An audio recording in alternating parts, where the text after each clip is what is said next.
speaker of the day, where we probably can have some helpful self-help tips to resume the rest of the day. Thank you, Michael, for putting this together and the scheduling as well for the last speaker of the day. Michael Kelly has a PhD in Master's Social Work. But the interesting thing is that he is one of the speakers that people remember what he says year after year.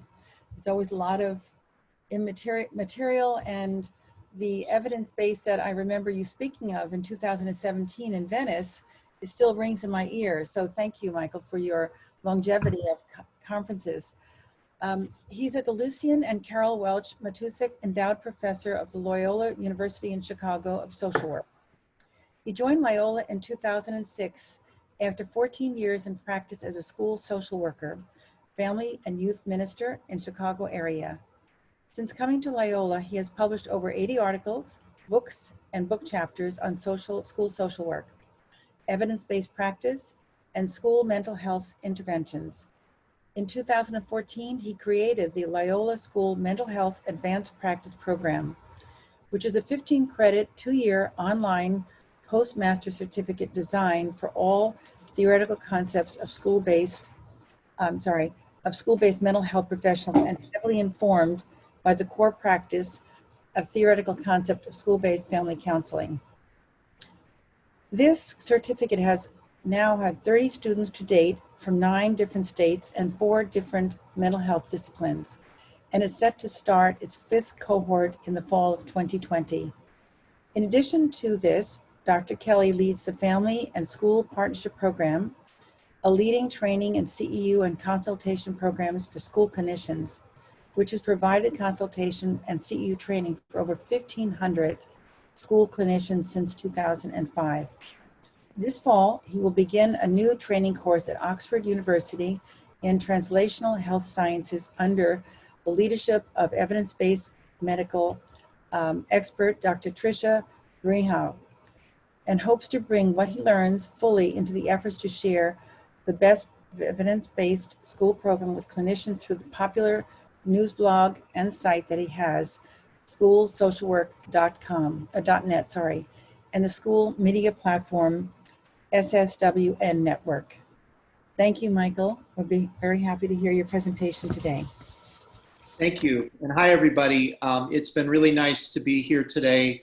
I did share with the group that I won't be my regular participant and fly on the wall because our oldest son is just found out that his school, Loyola, is not going to be back in person in dorms, so we're finding housing for him. But I didn't want to miss today, and certainly I was going to come speak to my own stuff. I want to thank our previous presenters. I believe Helen, Dr. Nelson was our first, and certainly to see the mighty professors from Argentina. It's always good, Selena, to hear your voice. I've been hearing Selena's voice a lot in the last year in our other project that we'll maybe talk about tomorrow. But it also is a real honor to just know that we're all in our virtual spaces, hearing each other, seeing each other, and we can continue to support each other. And as I talk through some of the things I'm going to get into now, I really hope, I say this every time I come to the symposium, but I really hope this year, most of all, is a year that people think about how to get involved with some of the online resources I've built and how to, translate that and merge that or align that with some of the great stuff that Brian and the symposium have put together on their online site, or our online site, I guess, because I do think that the time is now for us to make the most of what we have virtually to do a lot of things. And what I'll speak to now is this idea of creating school-based family counseling self-help networks. So the title, I'm getting better at not making my titles totally long-winded, but it's Growing SBFC Self-Help Networks in a Pandemic, the schoolsocialwork.net webinar series, and I'll say more about what that is and how that differs from the School Social Work Network. They're 2 very related sites, but they are distinct and they have kind of different ways that they are impacting the field now. You can follow me on Twitter. I'm endeavoring to only use Twitter for things that don't make me, have to tell me others what I had for dinner or that kind of types of Twitter. And also I'm monitoring my own kind of Twitter usage to make sure I don't get angry all the time. But I would love to have people who are on Twitter follow me and let's get some SBFC stuff going there. So Jackie did a very nice introduction about me, but one of the things that I want to just underline, you'll hear a lot of me referring to the SMAP program, School Mental Health Advanced Practice Program, because a lot of the awesome stuff you're about to hear me describe comes from students who were part of the program, graduated in the program, or still in the program.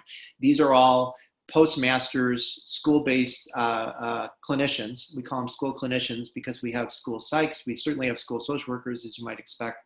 We have school nurses. We have, first time this year, we have a special education teacher. So what Selena just spoke of, she will love getting to listen to that at some point because she's all about differentiated instruction and looking at the way to teach executive functioning to her young people. And we've had school counselors as well. So even before I met Brian and this wonderful symposium, I was always small c Catholic about how I want to approach this work and never to make my discipline above any, because I think the work is obviously needed from all different directions, and this is a wonderful home to talk about that. So when you hear me talk about SMAP, I'm going to be saying things about that. That's the certificate people. There are other people you'll meet along the way as well, but I just want to, you'll meet some of them directly in a minute, but I want to give a big shout out to them. So I don't know, this is how I feel pretty much every day these days. This is not actually a recent picture. This is a picture I might have even showed last year. So maybe I've been feeling it for a while. Maybe I need a consultation myself. I think the pandemic, at least in our country, and I know I don't want to be too America-centric here, but I will speak to a lot of what I've been doing for people that are practitioners here in the States. I think it has just really reflected the deep problem we have with collective action in America, with systems-based action, with thinking of ourselves as a collective. So we can have people that golf while there's a fire going on. We can have states that are keeping the spread down and other states that are acting like nothing's happening. And you know, I think the temptation for many of us that might not be from the more right-wing conservative part of our country is to label this around Trump, but it's really an American characteristic that we think of ourselves as individuals in ways that are really maladaptive, and I think we're seeing how that plays out. It relates to what I'm going to get into now, because one of the things that we know is all of us in school-based family counseling, however we do it, are often challenged with helping a client system come together and to form around a problem and to tackle a problem and to support a family. And one of the things I know we all grapple with, at least in an American context, is how to do that when people are so atomized or so focused on their own what wants and desires. And I think kids really bring that to the fore, because we have to look at how do we support a family, how do we support a school community. And as I get into my presentation, you're going to hear me talk also about this whole business of school reopening, which is playing out as we speak in America as well, in ways that really reflect this photo, that we have people that are just essentially demanding that kids go back into the fire, other people saying this is not a safe place to go, we need to wait until it's safe.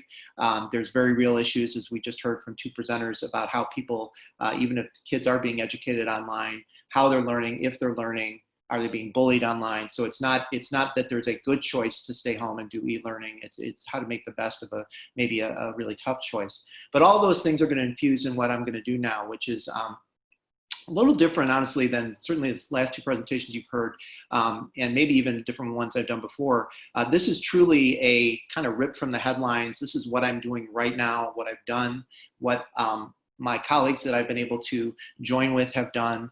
And at the end of all of it, as I get to the end today, you're going to hear the elements or the germs of maybe 8 to 10 research products that are going to come out of this, papers, grants, et cetera. But right now, it's very much at an early stage, and it's very much in the spirit of what I call public impact scholarship. Not my term, but it's a term I found that's very useful for me thinking about what I'm doing right now, in that we're really trying to make a difference for people right now. We're also trying to build rigorous ways to understand what's happening, so it's not just reactive. We're not the adults on Twitter reacting to things. We're actually looking systematically ourselves. So here's my agenda today. We're going to get into the pandemic and the shutdown and how that played out, and what we did at the two sites that I run, schoolsocialwork.net, which is a news blog site, School Social Work Network, which is a social media platform that's adjacent and aligned with the first site. I often joke that it's Facebook without all the icky stuff Facebook does. We don't share data. Everybody so far, knock wood, has behaved. We don't have people posting icky stuff. And those two sites really had a very strong response that I was able to, in some ways, you know, inspire or motivate, but it also got well beyond me pretty quickly. And I want to share that story because I think as much as I was getting ready to talk today, I was thinking, well, some of the stuff I'm going to definitely talk about is a bummer. There's no way to you know, to not talk about this disaster we're living in right now and not have that be part of it. But I ultimately came down on the side that I think of what I'm going to show you today is incredibly hopeful about our field, about what we've learned, about what we might do to not just go back to whatever normal was, but to really create some new things that we need, that we know we need, and how school-based family counselors can be part of that. So one of the ways that things got very tangible and concrete that I'll show you is these SSWN webinars. We did 7 webinars that wound up making a lot of impact on the practice world in school social work in the spring. And I'll talk about that and the lessons we learned from that. We also hosted live chats on the network channel that were 3 times a week and that brought together practitioners from all over the country and even sometimes around the world. We had people from Turkey, people from Kuwait join in. Again, with the idea of how do we respond as practitioners to this pandemic? What are the needs that researcher types like me can hear about and get my researcher colleagues involved and share resources as well. And this was also a place where the wonderful disaster shock resource that Brian and team put together was also shared and made a real impact. Again, I'm a researcher too, in addition to thinking a lot about training and thinking a lot about the evidence for training. And so eventually we got to where we were hearing enough and seeing enough that we did a survey that is back from the field, and I have a lot to say about it. It's a national survey, the 3rd one I've done. With a team this time from UCLA, Hebrew University, and Cal State Fullerton. Lots of interesting findings. This will be the part of the presentation that's both a bummer and inspiring. Just spoiler alert. I'm also really interested, as Jackie shared, that we continue to do training that's meaningful and data-driven and thoughtful to really help people, you know, reckon with what this is meaning for them as practitioners and what they can do to go back to their schools. So in July, we hosted our 15th annual Summer Institute, and we had over 75 practitioners come together online like we're doing right now and basically look at a 2-day simulation that I created with a couple colleagues you'll meet in a minute to essentially have them take real school data that was publicly available at a middle school, high school, or elementary. They self-selected, and they would essentially figure out how to reopen.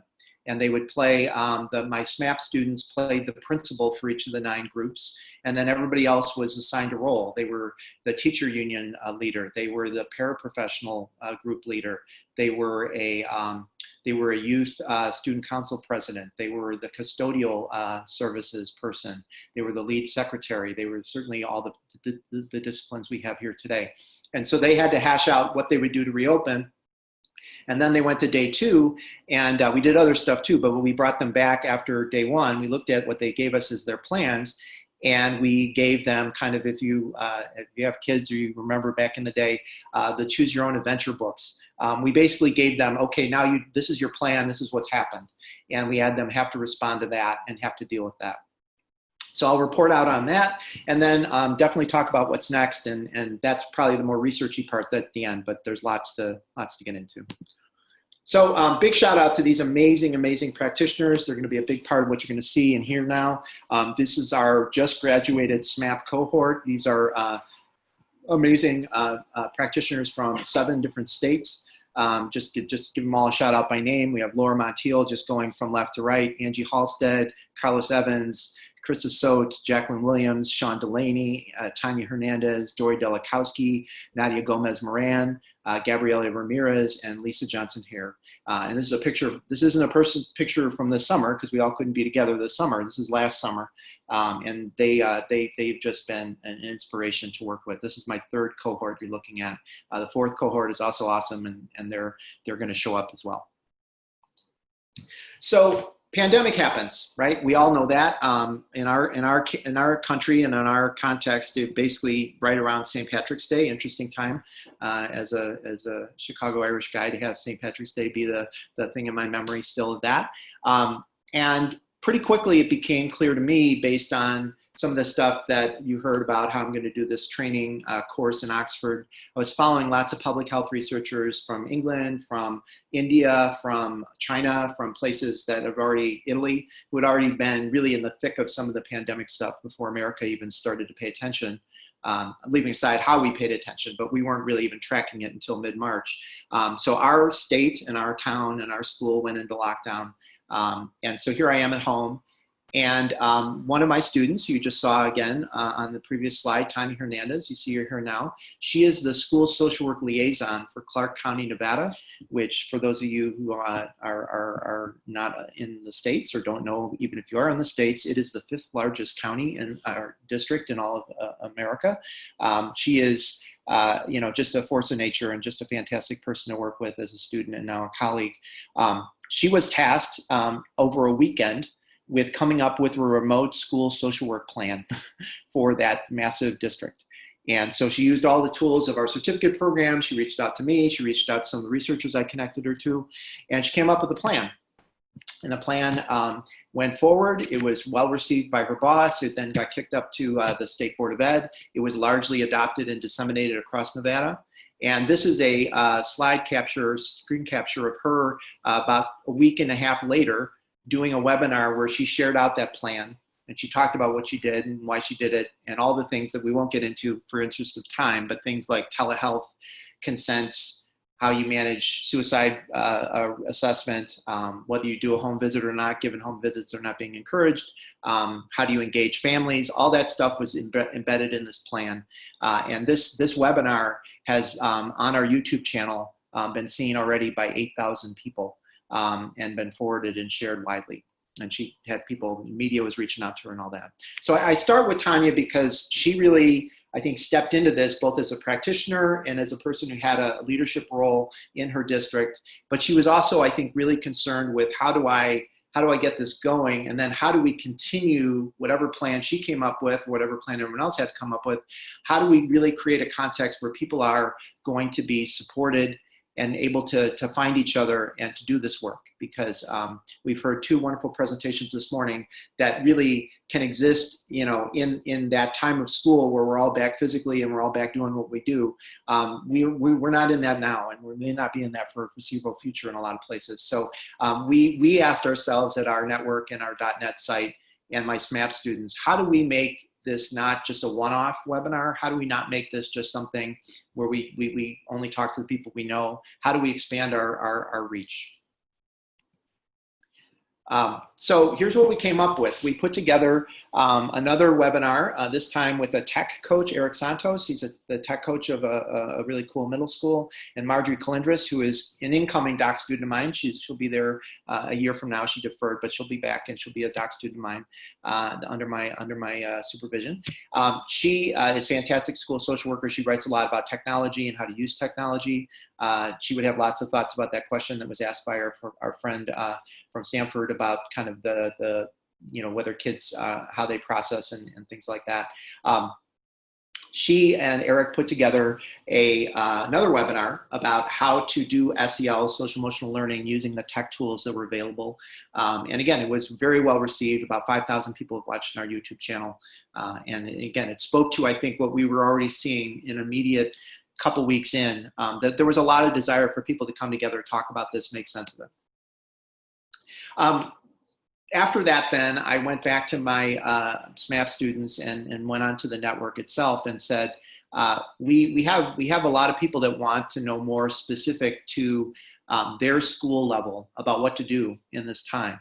And so we had immediately 9 of my students volunteered to do it. And then we had another 9 that just kind of came forward. And you're looking at some of them here. Nancy and Autumn are not my students for Loyola, but they came forward. Carlos and Laura, you already met. They did a middle school practice in a pandemic webinar. We had an alternative education version. We had early childhood, we had elementary, we had high school. Again, these were viewed and seen in person on Zoom by about 500 people total, and then another 6,000–7,000 have watched it on the YouTube channel. And what's come out of this is, I think you look at this slide, and I chose it deliberately, is that this really created a chasm, and the chasm is to some extent still there, and it's going to, be something we have to look at again more critically as schools either don't reopen in person or have a hybrid model. Is how do we really engage the families and the kids in a home-based education environment that has to also be a school-based environment. And I know this is the ultimate choir I'm talking to today, but I can tell you that one of the anecdotal things that came out of all these webinars and all the stuff I'm about to run through and show you is all of my practitioner colleagues I work with would say, I really have become to appreciate more how much the families are struggling and to do this, to do what they're doing. But also I'm really coming to appreciate my teacher colleagues who are beginning to stretch themselves more than I've seen them do before, where they would often pathologize parents or just say, well, what happens at home is at home and we can't control it. Obviously that's not true right now. You have to do something about what is at home. You can't dictate it, but you're gonna see things at home. You're gonna, have parents that will say, I need help with this. And so anecdotally, again, it's anecdotal, we'll get to the empirical stuff later. There was a lot of really exciting things that came out of these webinars, which is why I think people went and watched them and kept resending them, is that we were giving lots of very tangible examples of how people could do this practice, do it remotely, involve families, involve kids, involve some pretty intense issues as they were coming up. This is just Lisa Baker's, one of our fourth SMAP students, fantastic, another force of nature, does a school social work job at an alternative placement school. And she talked, and she actually went and led a professional learning community as well after the webinars. I'll get to that too. Just a fantastic practitioner. So I've been referring to this network, and I need to just be more transparent and explicit about that because this is probably a new thing for some of you. The School Social Work Network was created by myself and my colleague Scott Carchady, who's another school social worker, tech guy, and is just fantastic at doing what he does. And so we put this together with, again, an eye towards, we want to get people onto one site. We want it to be free, completely open access. We want them to talk to each other. We want them to find each other. We want them to, using the tools we have on the site, things like live chats, webinars, other modular things we can do. We want to create a space where people can come and problem solve and share what's working and ask questions. There are certainly other places where this can happen. We have plenty of Facebook pages, but one of the things we've seen is that the Facebook pages are very kind of in the moment. They also are not particularly quality controlled. Again, I'm not even getting into the people that act out and call people names or post, fake news, whatever. I'm talking about people that just, put up things that aren't evidence-based or really don't have a lot of traction, and no one knows one way or the other because they're just getting a practitioner saying what they do. So our idea was, can we create a network that is practitioner driven, but that has researchers and policy people also there to assist them in kind of curating what's there. We're not looking to be the final say on anything, but we don't post anything and we don't support posting anything that we can't stand on and say, here's the evidence for it. Or we don't have evidence at all for this topic, but at least this is our best effort right now to understand what to do. This has only become more heightened in the wake of the murders of Breonna Taylor and George Floyd and the Black Lives Matter uprising, where we are really going to embark on this fall on an anti-racist school mental health track on our site where we offer resources and information, and I'm doing that with some of my SMAP students. So as you can see, we had some real response. All right, so I've told you about kind of the response through YouTube analytics and things like this. These are the analytics from our site. If you look down at this one down here, basically we already had pretty good traction. We had 2,200 or whatever in January. By the end of April, we had 4,600, and now we've gone up a couple hundred since. So people are hungry, looking for places to go. Our analytics also show that people don't just go once, they stay, they ask questions, they come together. Again, I think this is a resource I would love the symposium to think about ways they might want to team up with me on. One of the colleagues on the network sent me this message. She said, thank you for doing all this. Social distancing is fine, but professional distancing sucks. So pardon the language on that, but it really, I think, captures where a lot of people were at and maybe are going to be at again, where they are doing their work remotely. They are also not necessarily connected to a practice community to begin with. As we know, most school mental health professionals, at least in the United States, are part of a school or schools plural, where they don't have a supervisor usually that does the job that they did. or did the job that they do now. They're often part of a team that's fairly ad hoc and may or may not really collaborate. So they're often very isolated. And so this was a chance for us to really break into that and take that on and to really think about that. So some of these things you've already heard me say. One of the things I just want to highlight also is my SMAP students and other invited writers and people that posted things. We actually posted the Disaster Shock book here as well. This became a repository of people, talking about how they're managing COVID, both in terms of self-care. There's many articles, really good articles by my students about their own self-care, how to put the mask on themselves before they, the oxygen mask on themselves on the plane before that they help someone else. There were a fair number of people also just talking about how to manage the technology piece. So there were a lot of articles, a lot of activity. That activity continues into the summer and now, and we have about 15 to 20,000 people are on the site, unique visitors every month. So pretty good for our little site. I was really interested, partly because I'm sitting where I am now with you, and I knew I would be here, and I knew that Loyola was going to shut down for the foreseeable future in person. So I committed with some colleagues from the School Social Work Association of America and a few of my SMAP students that we would essentially host a lunchtime live chat 3 days a week, Monday, Wednesday, Friday, lunchtime in Chicago time, so 11 to noon. And we did it. We did it April 1st through June 12th. And we had over 100 people join us over time. We had some content experts join us. We had lots of very rich discussion. We talked about all the hot button issues we could probably get into in our own discussion time. But doing that and doing the other stuff that I just showed you also made me feel like we have to understand what the practice realities are looking like in this moment in a more empirical, rigorous way. So that led us to one of my favorite tweets, actually. This was the Chicago Teachers Union, which is one of the most badass teachers unions in the world. They went on strike last year in October. Some of you may know this. Basically, because they weren't demanding pay increase necessarily, or even healthcare, which is often what our strikes are about in America. They were actually demanding a school nurse, a school librarian, and a school social worker in every school. As far as I know, this is the largest labor action in America that's ever been around school mental health. And it was largely directed around trauma, the very real trauma that our young people experience in Chicago, and also just the fact that we didn't have enough people in these schools to do the work.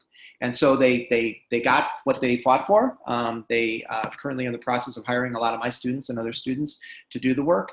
So I was just really proud when we put out this survey with my team that they retweeted it. So thanks to them and everybody else, we have this report, which I've sent everybody by email, so I'm not going to go into it too much in the interest of time for now. But this is a policy brief that we have sent to all 535 members of Congress. We have a potential congressional briefing. We're still getting that confirmed, scheduled for September. And we have other things we've been doing with this work through our national organizations of social work. But I do want to say a little bit about the findings. One of the things in the findings that's really clear is that many of our students were not engaged in this first go-around of remote learning. And these are some of the most high need students. I don't want to call them at risk because I don't use that language anymore, but these are kids that have many emotional needs, academic needs. They may have technological needs where they can't get access. And so our sample of 1,300 practitioners around the country said that that was a real issue for them, and they had to push through that, and that they had successes, but they also needed support from their districts in the state. The other thing that came through was just how much moxie they and their schools had. So there was a lot of energy that was positive. So this was not a negative survey in that way, that people were saying they're doing the best they can. Here's what's working. We have a lot of data on that we're going to be writing on for probably the next 6 months about what worked. And one of the things I hope to do in this project and some others is to really develop using some theoretical frameworks around innovation and disaster theory, like what kind of innovations come out of disasters. And we're in a disaster now, right? It's not just a crisis, it's an ongoing disaster, and we're still in it. So we have lots of examples of that I can maybe even speak to in the discussion time. So big thank you to Ron Astor at UCLA, Rami Ben-Benishti at Hebrew, Gordon Kapp at California State, and Kate Watson, Ron Astor's doc student at UCLA. They did great work and more to come. So here we are. Our country, at least, is really grappling with this business of going back to school, how to do it. Some states and some places are already literally about to go back to school now or already have. Many states and many towns have already decided they're going to go start the semester virtual. But in the midst of this time and thinking about what I wanted to show you today, we didn't know any of that in June. And so I was part of a webinar with a bunch of public health experts. The pediatrician is up there, the head of the School Nurses Association, the guy in the big picture, and one of the other guys is a school superintendent out of New Jersey. So we were trying to think about, like, what are we going to do as a collective? Again, this difficulty we have with being collective actors in America. The CDC, our disease control agency, has been deeply compromised in terms of what Trump and DeVos and others have told them to do. So the guidance they were giving us was never really either clear or specific enough, and then later on it just got changed altogether. There was a very controversial American Academy of Pediatrics report that essentially tried to minimize the risk and tell kids just need to be back at school. They haven't retracted the report, but they walked it back a bit and then did something else where they actually acknowledged that, yes, kids may or may not always be as at risk for COVID, but the adults that are going to be with them definitely are, and we need to do something about that. And I think that's, again, what we're seeing play out nationwide right now is lots of teachers, parents, people who live with immunocompromised loved ones are saying, is this a safe thing for me to do right now? And I think there's a lot of evidence that it isn't. At the same time, we're also a bunch of people on a call that know that kids are suffering as a result of not being back in school, and that has to be dealt with as well. So this is one of my heroes. Robin Cogan is the editor of the Relentless School blog, School Nurse blog. Totally would love someday for her to wind up in Oxford talking to us, because she's all about school-based family counseling. And she organized that webinar I just showed you, and she was part of what I'm going to show you now, which is we took on this idea of looking at, this is actually somewhere in continental Europe and how they were doing schooling. This is a Chinese school that was trying to teach social distancing through the headsets. And then this is where Robin came in, where her superintendent association chair essentially came up with the idea of, we have to have a series of questions that can be looked at to reopen schools. And he started, I believe, with 90-something questions. I compared it to Luther's 95 theses that were nailed to the church door. They expanded, they exploded, this went viral. I think by the end he had like 400 questions. These are still questions people are trying to answer, and it's still very serious that we answer them well. This is interesting. This is an example of the COVID risk index that came out from one of the public health sources. But all of these activities, not one of them lists schools. So again, at least in America, I know other countries may have different responses to this, but America has really been anxious and unable to say what needs to be said about whether school is or isn't in that medium, high, or even high risk category, and what we do about it if they are. So we know how America works, that we put lots of things on teachers. We've heard about teachers today. This is a political cartoon, I think, that says it really well. We put lots of things on teachers, and we expect them to fix lots of things that other countries have other social welfare programs and other social systems to do. These are questions generated from a group of teachers on Twitter. Again, all these are slides that you can get. I sent to Brian and everyone to have. This is my kind of mock-up of the initial CDC guidance. How do we do these things? Knowing how few of these supports are actually in place at a federal level. And I say all this to you as someone who's in a state that I think has really handled its business fairly well. We have fairly low positivity rates, under 5%. We have a governor that's really been talking about science from day one. We have a really powerful public health director that he's empowered, and she's doing amazing work. But even in our state, we're doing remote learning. My son's high school and the elementary school in town are doing that. And this is our Secretary of Education after Trump demanded schools just open. This is her quote: "Can you assure students, teachers, and parents they won't get it because they're back at school?" She says, well, the key is that kids have to get back to school. So again, this is shifted. This is from a month ago. Obviously, lots of districts have said, no, thank you, we're going to do something different. But that's still a pressure. It's happening, definitely heavy pressure in Florida, Texas, Georgia. Some of you may have seen the picture of all the kids in the hallway with no masking.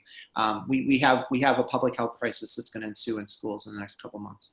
So rather than just feel paralyzed by that, we thought we'd do this simulation. And so we put together these groups. We had Robin, who you just met, speak in that.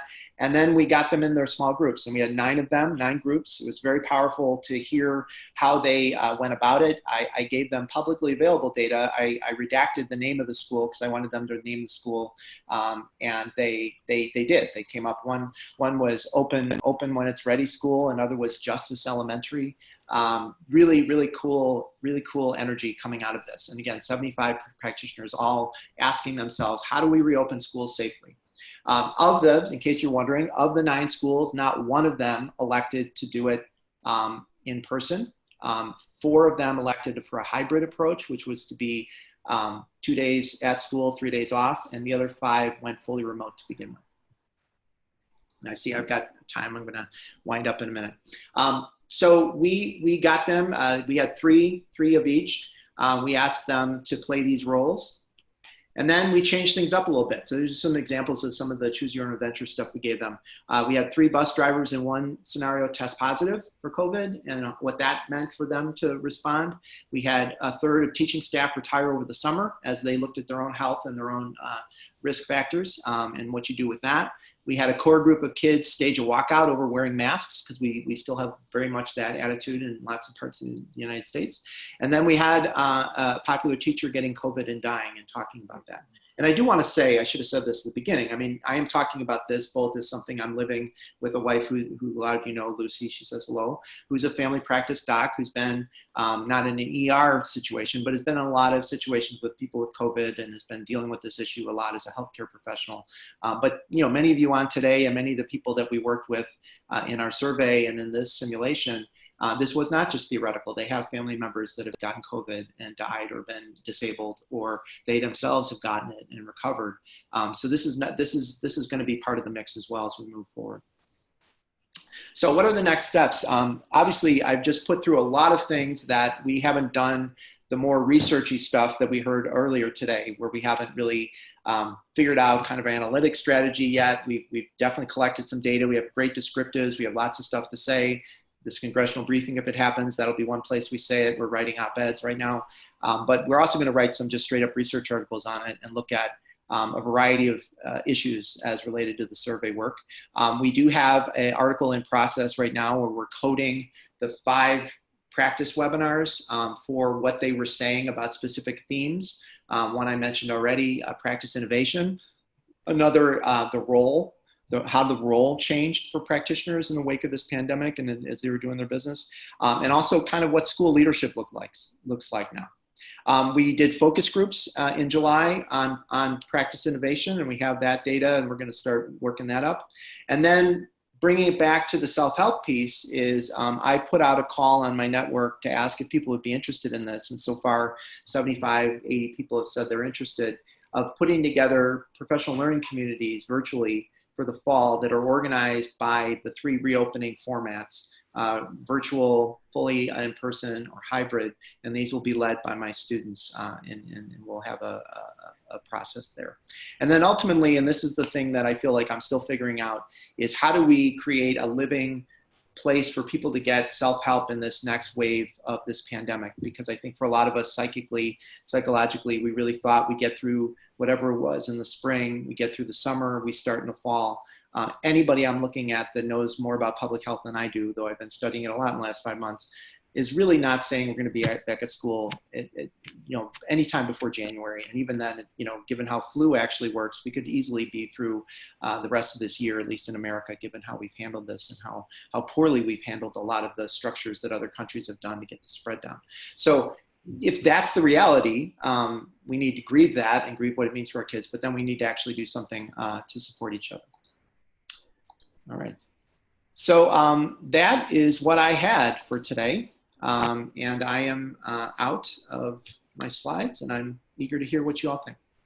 Thank you so much, Michael. And just as a review, your paper was very lengthy, and I hope that people will request a copy of your paper. It had so much more in details of self-help and the importance of us taking care. We are the helpers.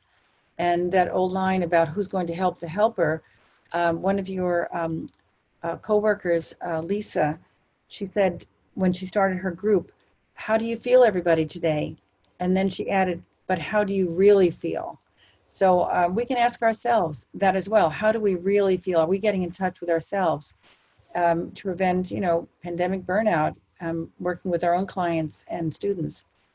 I'd like to open up for questions because I'm sure there will be. I have a comment. When I think of shakers and movers in the field of mental health who work in social media, Michael, I put you at the top of the list in terms of cutting edge online interventions. And anybody who can get 5,000 to 7,000 views on YouTube is clearly an expert. But what do you attribute the success that you have? Well, first of all, thank you. That's very kind, Brian. And just to go back quickly to Jackie to answer something, the thing you have that you all have is a paper is actually a transcript from one of those webinars that we're talking about today. So, there's a lot of things. If you go to myschoolsocialwork.net site, there's a lot of things that are a little more digestible. So don't get overwhelmed by just that. Go listen or read. You can podcast them. You can go for a walk with the dog or whatever. So to Brian's question, I think it's really about being persistent in having a presence that you can do that makes sense to you. I mean, I got some very good guidance early on. I was part of a thing called the Op-Ed Project, which is making its way around the country. People taught me a little bit about how to use social media. And one of the things I learned was you have to have an identity, and then you have to have a plan to do it every day or every week and just do that, right? So part of what we've done, and I say we, I talk about Scott Carcetti, someone else I want to shout out, Sean Delaney, who was one of my just graduated students. She's the managing editor of our .NET site. So I have a volunteer staff. We're all volunteers and we're all doing it because we love to do it. But our goal was we're going to create, if we can, 2 really meaningful, interesting pieces a week where we post those on the .NET site. We will take those pieces. We will then spin them out into Twitter, Facebook, LinkedIn, etc.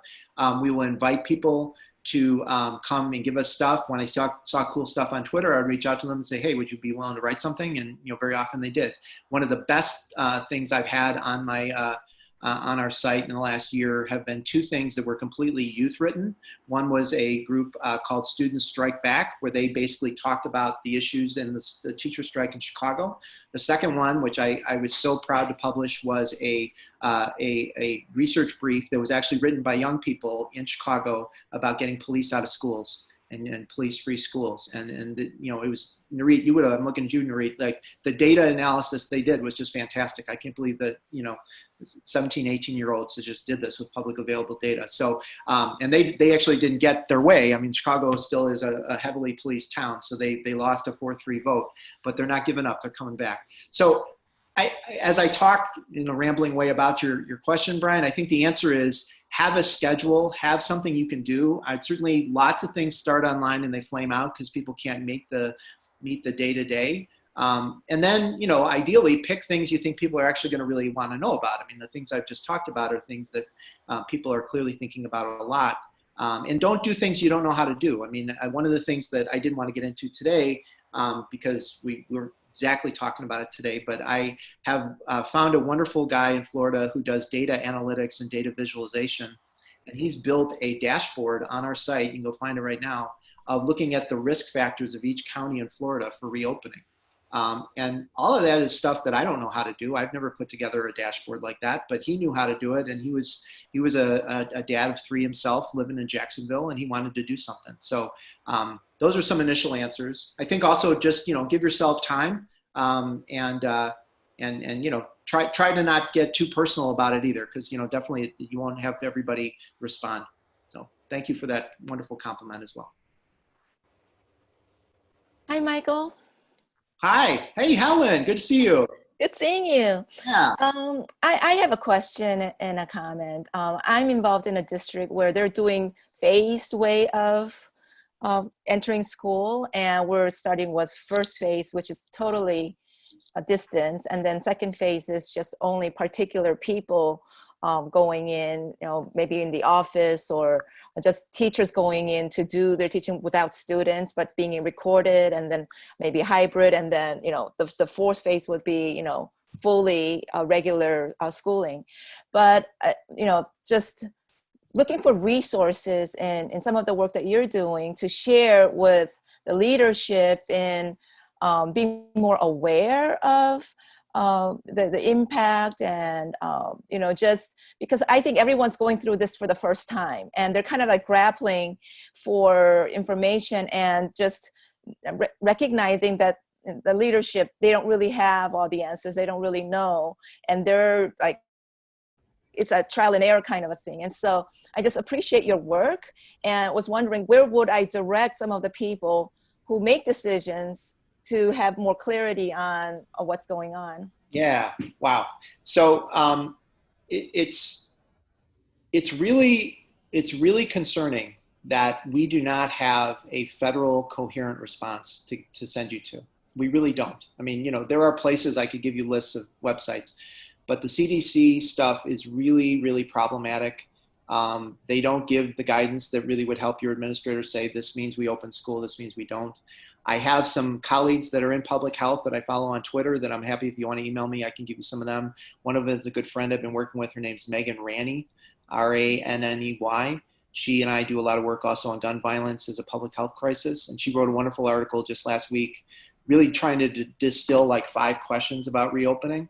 And a lot of it gets back to, and again, I don't mean to be depressing about this, but schools that have reopened around the world have had low community spread, have had test retrace, contact tracing in place. They've had better healthcare than we do. So people actually go to the doctor and they get tested. They don't wait.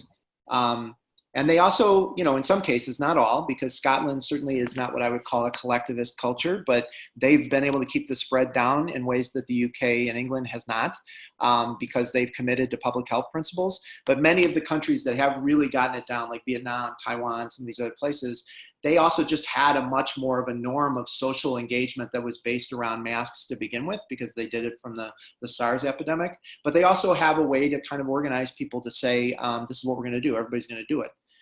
So I would say, Helen, my first answer would be email me and we can talk and get on Twitter if you are.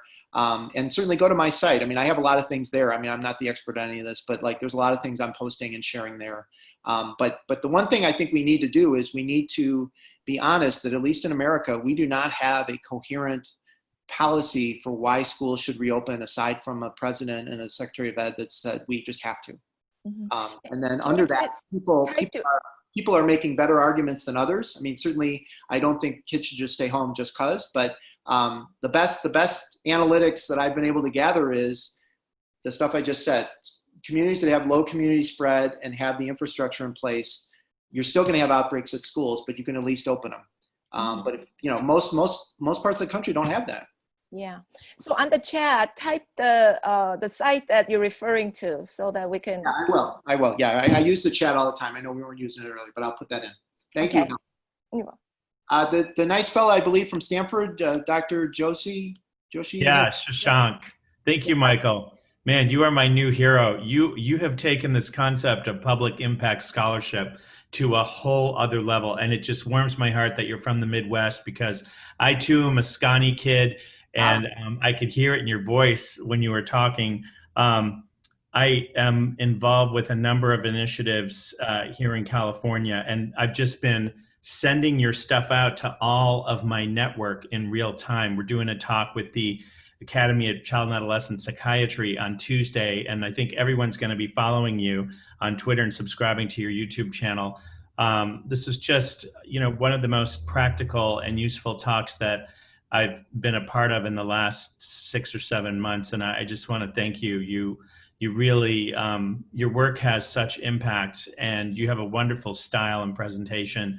I'm wondering, with the administrators there, and of course you're sort of like us in California, you're in a place where you've got a lot of support. But still, I wonder about some of the administrators and how you've gotten their buy-in for this really important work. We found, we did CBITS training, the Cognitive Behavior Intervention for Trauma in Schools. And when we worked with the social work staff on the ground, one of the biggest challenges was really to make sure that the administrators were not pulling social work and counselor staff in some of these highly impacted schools to do other things. Like you've seen this happen, right? Lunch duty, yard duty. No, we can't run the group today because we got this other thing. in COVID, I mean, you've sort of got this sense of urgency, but just in general, with regard to mental health, we're still going to need to run our groups, whether they're virtually or in person. So do you have a strategy when you meet with administrators to get them to buy in? How much data do you share? And then how much, story? Like, I love how you do mixed methods with qualitative as well. But, let's say you've only got like a half hour with a group of soups or administrators. What's your strategy? Yeah, no, that's a great. Thank you for that. Thanks for a great question. The first thing I would say is that I've never been a principal myself, but I worked as a school social worker for 14 years, and I consider that to be even sometimes a harder job than what we do or the teachers do. I think it's really lonely too. I think they're often very embattled. They feel like they're basically glorified middle managers. They don't really have a lot of power over some things, and some things they have a lot of power over.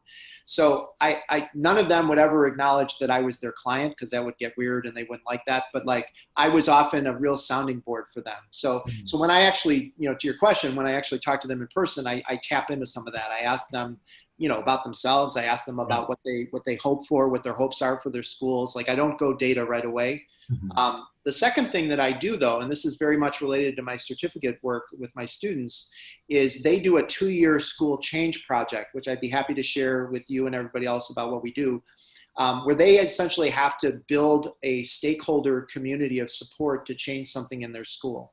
Mm-hmm. And sure enough, even pre-COVID, a lot of what it was about was trauma, about school to prison pipeline, about restorative practices, about mindfulness, which we heard earlier. And those are things that initially a principal may or may not be interested in or even understand. And so we coach them a lot on how to get into that door and have that conversation. Mm-hmm. And apologies to any principals on this call today, but one of the things that I've learned, and friends of mine that do consulting work have affirmed it for me lately, is a lot of principals and superintendents are a little bit insecure about how little they know about how to use data, right? Mm-hmm. They know they have to have it. They know that there's lots of data being collected. But if you can go in, and that's why I want to learn this Tableau dashboard thing I just showed you all from Florida. If I can even equip my students with using data in ways that are even more snazzy and attractive, that's going to get the attention of some of these people. It's going to be like the old Jerry Maguire movie. You had me at the word hello. Like they're just going to say yes there, because they're going to say, oh, wow, this person knows what they're talking about. Okay, we're done. But I do think it's a tougher sell for some of them, because some of them do know data. Some of them have very strong feelings about it. So I think my plan C, or third plan I do with my students on the project is, yes, you need to go to administrators, but you also need to go to administrators not as this kind of lone wolf messianic figure. You need to go with a larger community behind you. So who are the key stakeholders in your school community that can maybe literally be in the room with you or you can refer to? And so that's what they do that first year, is they really build the data that exists in the school that they can use. They do a needs assessment, and then they bring that needs assessment data to their administrator with, say, the teacher union rep or the head of the PTO, or, I'm all about youth voice, the youth leaders. And sometimes that gets some traction too. Does that help? Yeah, terrific. Really helpful. The last thing I would just say, because it's a great question that's making me think about what I'm going to do this fall, is the other piece that I think with my sites and what my students have done and what the other people have done on our sites is, if you do something cool like a webinar, or you do something like an article, that's something a district often likes to make a fuss out of, right? They want to share it. They want to put it out on social media themselves. So if you start to get known in your own little district as somebody who knows stuff, like that often gets the principal excited. They can kind of brag about you. Yes. Thank you, Michael. In the essence of time, we're going to have Kathy give a wonderful thank you to you on behalf of all of us. Thank you, Kathy. Oh, Michael, thank you so much for this. I think that what you have just demonstrated so beautifully is the power of our multidisciplinary coalition. And I think that is part of what is the essence of Oxford Symposium, that is just so meaningful to all of us. And at the same time, you have done such a typical social work thing. And I say this because I'm an MSW too, and I'm on your website and I follow it, and it's so rich. We have been involved, for some of you who are brand new, Michael and Selena and a couple of other folks and I are involved with a scoping review that we hatched, many, many months ago. And what's happened is that it's been put on hold because of COVID. And so what Michael has demonstrated is a very clear social work initiative, which is that when crises happen, you match needs with resources. It's one of the first things we learn in MSW school, that's what social workers do. And so you have done these multiple valuable you've taken on these challenges and created these wonderful resources for people, and it is clearly paying off because the track record of who is watching, who is engaging, what is happening is just magnificent. So thank you so much for that. For the SHMAP program, I think it is again a tribute to the multidisciplinary power of being able to serve as resources for school systems. So that's just amazing. And you've demonstrated really the integration of research and teaching in action, much like Selena and Nersa did before today too. But I think most of all, you've defined triage and how to do triage in a multidisciplinary way that is just so timely, so needed in this country. So thank you, my friend. Thank you so much. Thank you. There's nothing better than having Kathy Londy say nice things about you. Thank you. And we all Thank you, agree Michael. that. Michael, we're giving you a very good clapping. I'm going to hand